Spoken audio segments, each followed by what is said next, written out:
BC Samaj ఆధ్వర్యంలో నేడు సమావేశం ముఖ్య ఉద్దేశం ప్రతి పొలిటికల్ పార్టీకి బీసీలకు ఎంపీగా పోటీ చేసే అవకాశం కల్పించాలని అప్పీల్ చేయడం జరిగింది. కానీ కాంగ్రెస్ పార్టీ, బీఆర్ఎస్ పార్టీ రెండు కూడా అగ్రకులాలకే ఇవ్వడం జరిగింది. బీజేపీ పార్టీ అయినా కనీసం బీసీలకు ఇస్తుందన్న ఆశతోని ఈనాడు దాదాపు 45 నుంచి 50 కులాల ప్రతినిధులు అందరం కూడా ఈనాడు సమావేశమై ఇక్కడ బీజేపీ పార్టీకి అప్పీల్ చేస్తున్నాం. దయచేసి బీజేపీ పార్టీ బీసీ జనాభా అత్యధికంగా ఉంది కాబట్టి మహబూబ్నగర్ పార్లమెంట్ నియోజకవర్గంలో దాదాపు 65% జనాభా ఉంది కాబట్టి బీజేపీ పార్టీ బీసీ సీఎం నినాదంతో ముందుకు పోయింది కాబట్టి పోయినసారి ఎలక్షన్స్ లో ఇప్పుడైనా పార్లమెంట్ ఎలక్షన్స్ లో 5గురికి 9 మందిని డిక్లేర్ చేస్తే 5గురికి అవకాశం కల్పించింది కాబట్టి బీజేపీ పార్టీ మీద బీసీ సమాజానికి ఒక నమ్మకం ఉన్నది కాబట్టి ఇప్పుడు వచ్చే డిక్లరేషన్ లోనైనా కనీసం మహబూబ్నగర్ సీట్ ని అత్యధిక పాపులేషన్ కలిగినటువంటి బీసీల వరకు ఆ సీట్ ను బీసీలకు ఇస్తుందని బీజేపీ పార్టీ బీసీ సమాజం ఆశిస్తుంది. దాని మీద మేము తీర్మానం చేయడం జరిగింది. బీజేపీ పార్టీ బీసీలకు చేస్తే అత్యధిక ప్రయాణంతో గెలిపించి పార్లమెంటు పంపుతామని కూడా ఈ సందర్భంగా బీజేపీ పార్టీకి అప్పీల్ చేస్తుంది. మెయిన్ డిమాండ్ చట్టసభలో బీపీ మండల్ గారి ఫైట్ చేస్తున్నాం. బీసీ సంఘాలను కూడా నిరంతరం సెషన్స్ జరిగినప్పుడల్లా ఎవరన్నా నాయకులను కలిసినప్పుడల్లా కూడా పదే చెప్పడం జరుగుతుంది. మా దగ్గర అవేర్నెస్ కొరకు ముఖ్యంగా మేము పోరాటం చేస్తున్నాం.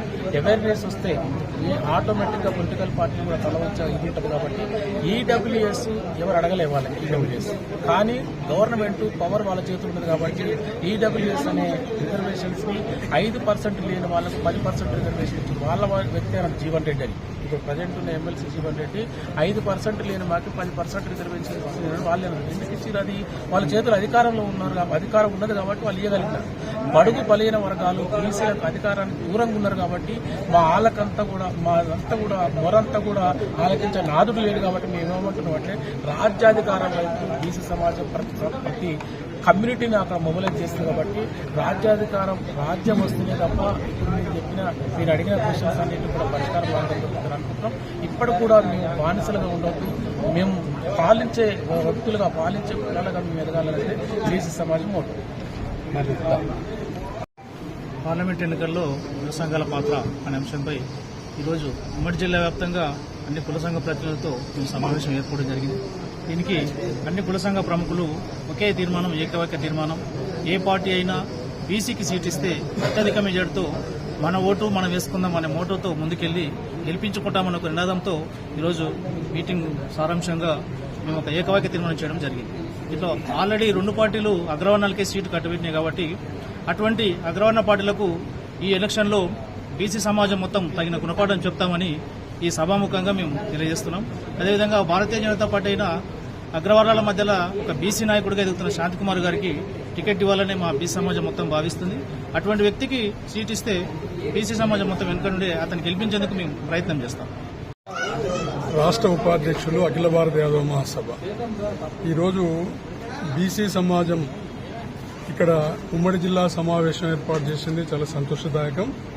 కానీ ఈ రోజు ఉండేటటువంటి పార్టీలు ఏవైతున్నాయో ఇవి అగ్రకుల పార్టీ.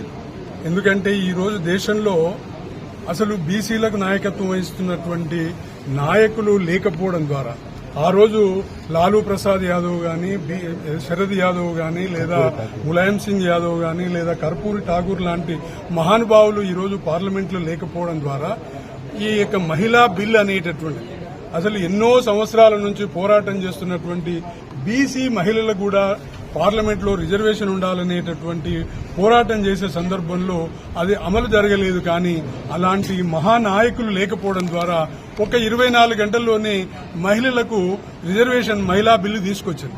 ఆ మహిళా బిల్లును తీసుకొచ్చే సందర్భంలో బీసీ మహిళలను చేర్చాలనేటటువంటి డిమాండ్ నీరు గారిపోయింది.